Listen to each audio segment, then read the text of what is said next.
नमस्कार मित्रांनो, माझे नाव आहे ओमकार. मी तुम्हाला प्रभू श्रीराम यांच्याबद्दल थोडक्यात माहिती सांगणार आहे. सर्वात पहिले तुम्हाला रामनवमीच्या हार्दिक शुभेच्छा. भगवान राम यांना श्रीरामही असे म्हटले जाते. वाल्मिकीने रचलेल्याचे ते नायक आहे. श्रीराम हे भगवान विष्णू याचे 7वे अवतार होते. महाराज दशरथ तसेच त्यांनी महाराणी कौशल्या त्यांचे पुत्र होते. प्रभू श्रीराम एक आदर्श पुत्र होते.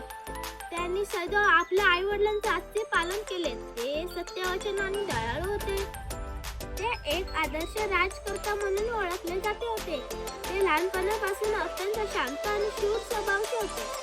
श्रीरामाने वडिलांचा आज्ञा पाळण्यासाठी वनवास उपभोगला. रामासोबत वनस्थळी त्यांची पत्नी देवी सीता आणि बंधू लक्ष्मण देखील गेले. रावणाची देवी सीतेचे अपहरण केले तेव्हा श्रीरामाने देवी सीतेला रावणाचे कधीच सोडले.